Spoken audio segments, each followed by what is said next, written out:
Hello everyone, this is In-Depth Analysis by Arenza. In this video, we are going to discuss about the visits of three European leaders at the Oval Office of the United States of America last week.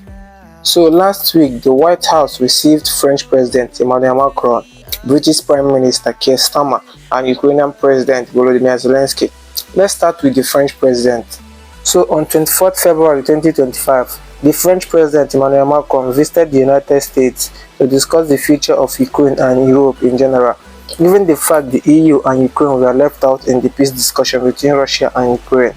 But before that, France hosted two emergency meetings with the European Union to try and come up with a solution to the humiliating act by the US, but they were unable to come up with a cohesive plan, and that prompted the French president's visit to the White House. The main discussion of Trump and Macron was about Ukraine's security guarantee, which during the interview Trump was asked how soon the war could end. He said soon, and warned the war could escalate to World War III, so it needs to end now. We have to get this very, very bloody, savage problem solved. And I will say this also, it could lead to World War III if it's not solved. There'll be a point at which it's not going to stop at those two countries. Already there's such involvement from other countries, and it could really lead to a very big war, World War III, and we're not going to let that happen either. The French president also said they have agreed with their British partner to send peacekeeping troops to Ukraine, not on the point of contact or be part of the conflict, but rather to make sure the peace is respected and to help rebuild the Ukraine army, but they want it to be done in a united fashion with the US. Of course, he's talking about the US backstop. Also, a reporter asked the French President Emmanuel Macron about the Russian frozen assets of about 350 billion euros. He said it's a frozen asset. According to international law, they can't take it because it's Russia's property, but they will take the interest as war reparation. Is France going to lift the block on the 300 billion in frozen Russian assets in Belgium? France has opposed unfreezing it to pay Ukraine and compensate the US for its support. Is France going to lift its opposition to that? We speak about frozen assets. We already used them to back precisely the loans negotiated at the G7, and it's part of the sanctions. So it will depend on the follow-up of the discussion. But clearly, we respect international law. It's just frozen assets now.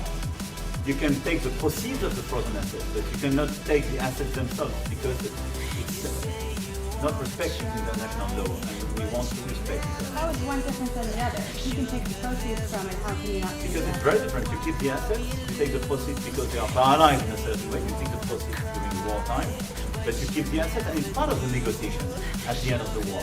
Because, this war costed all of us a lot of money.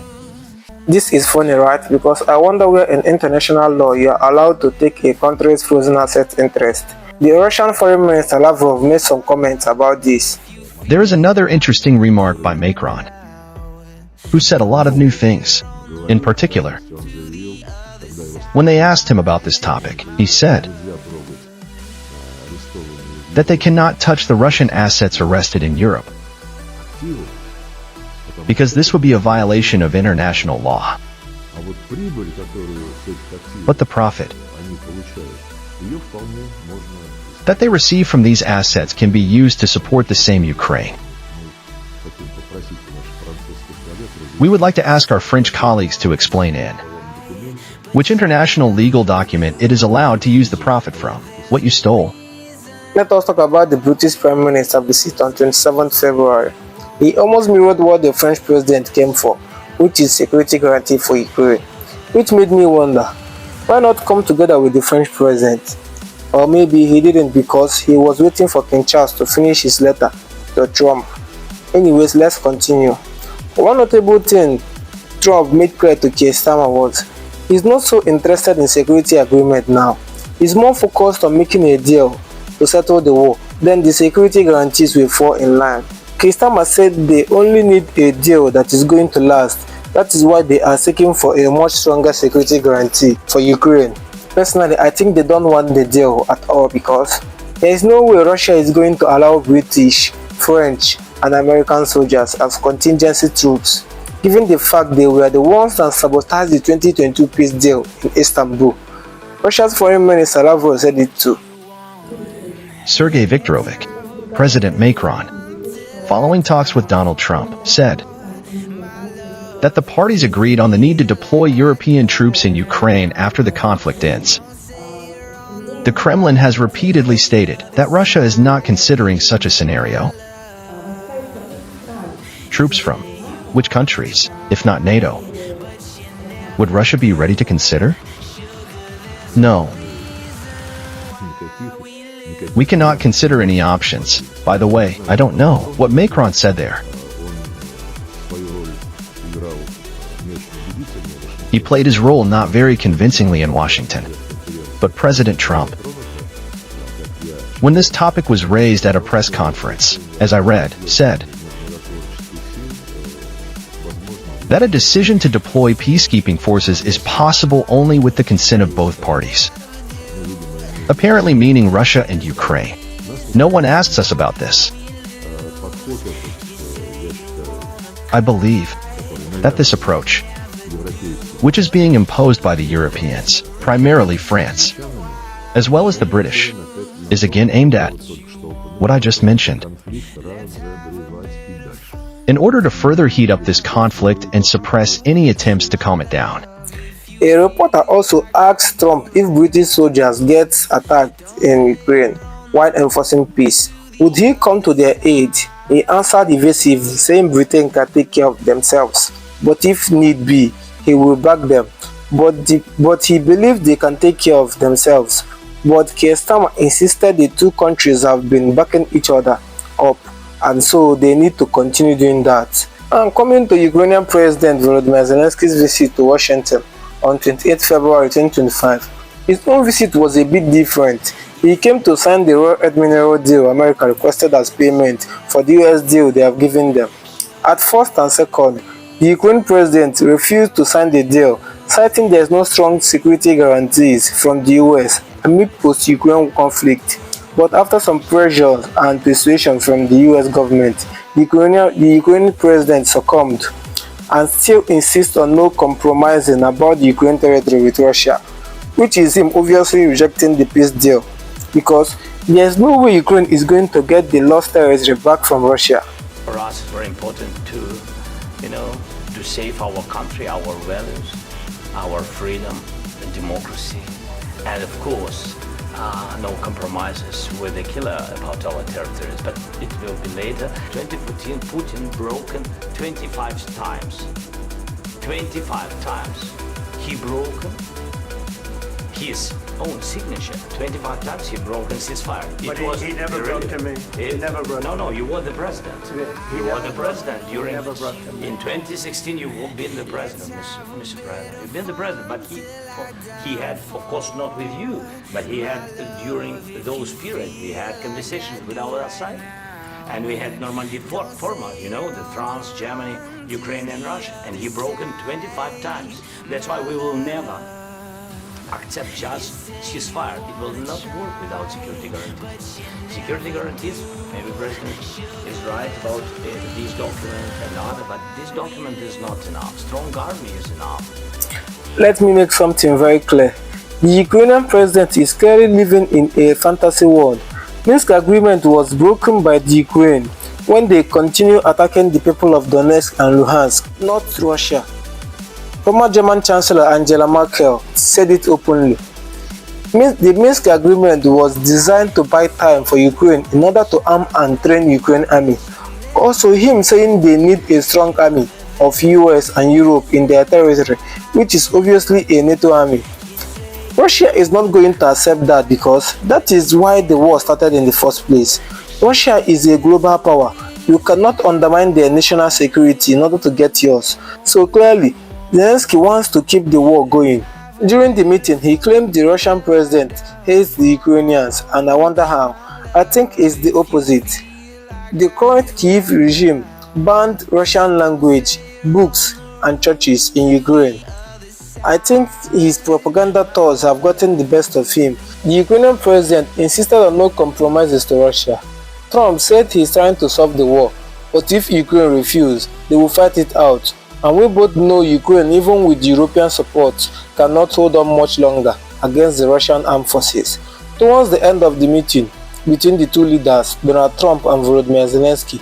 US Vice President said the best way to peace and prosperity is through diplomacy. The Ukrainian president disagreed, and that sparked a dramatic exchange between the two. The path to peace and the path to prosperity is maybe engaging in diplomacy.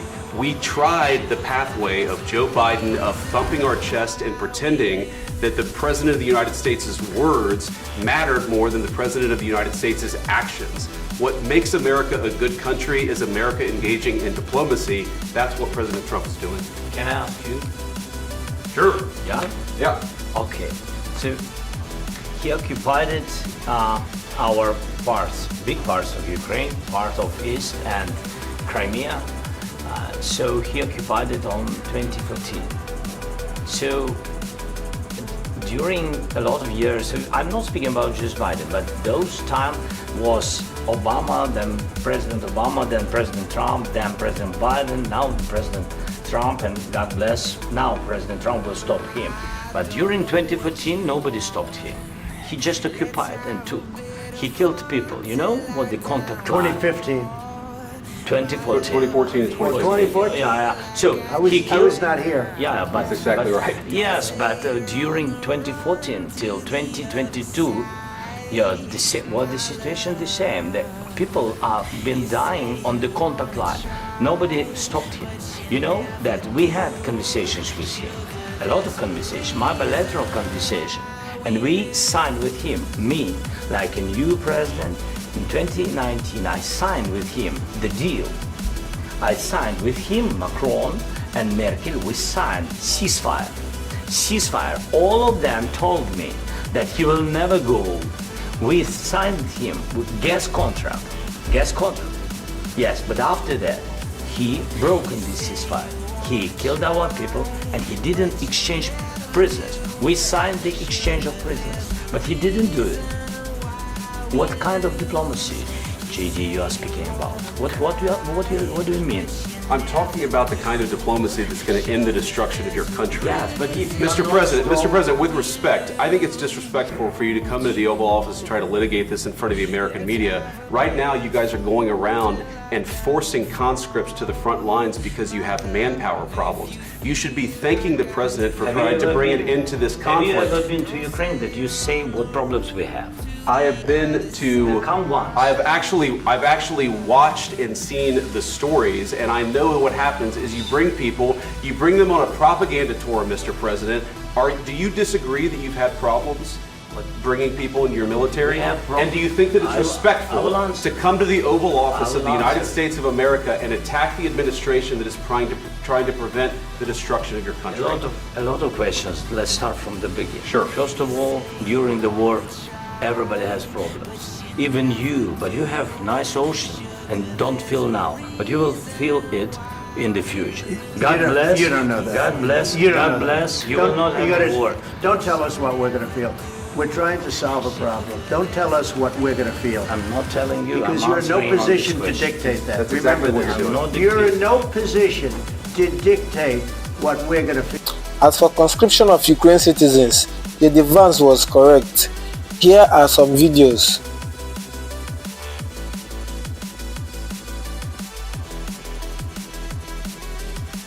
All I can say is, former President of US Joe Biden and former Prime Minister of Britain Boris Johnson had deceived Zelensky into believing he can achieve a military victory over Russia, and I think he's learning the hard way now. Zelensky should not allow Europe to deceive him this time.